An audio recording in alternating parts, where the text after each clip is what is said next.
Hello and welcome back. আজকের প্রথম expression ahead of schedule.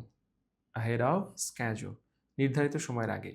Example, the project finished ahead of schedule, অর্থাৎ সময়ের আগেই আমাদের প্রজেক্ট শেষ হয়েছে। Next one, have a brain wave. Have a brain wave, হঠাৎ করে চমৎকার আইডিয়া আসা। সুন্দর একটা মিনিং কিন্তু। Example, she had a brainwave during the meeting. She had a brainwave during the meeting. মিটিংয়ের সময় তার মাথায় হঠাৎ দারুণ একটা আইডিয়া চলে এলো। অল রাইট, তাহলে প্রথমটা ছিল ahead of schedule, sorry, as I have a brainwave, তার আগে কি ছিল ahead of schedule and then pick up the pace, pick up the, ও না সরি, ahead of schedule দিয়ে শুরু করেছি আমরা আজকে, সরি মনে হয়।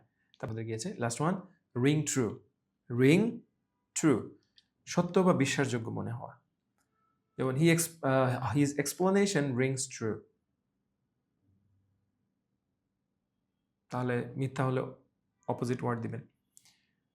রিংস ট্রু, এটা মানে ফিক্সড টার্ম, চেঞ্জ করা সম্ভবত করে না ওরা। সো রিংস ট্রু এটাই ফিক্সড, এটাই হিসেবে ব্যবহার হয়। ভার্বের জায়গায় বসছে এটা। হিজ এক্সপ্লেনেশন রিংস ট্রু, তার ব্যাখ্যাটা বিশ্বাসযোগ্য লাগছে। আর না লাগলে বলবেন his explanation does not ring true, তার ব্যাখ্যাটা বিশ্বাসযোগ্য লাগছে না। সো দ্যাটস ইট, আমাদের আজকের আলোচনা। দেখা হচ্ছে, কথা হচ্ছে পরের ভিডিওতে। বাই।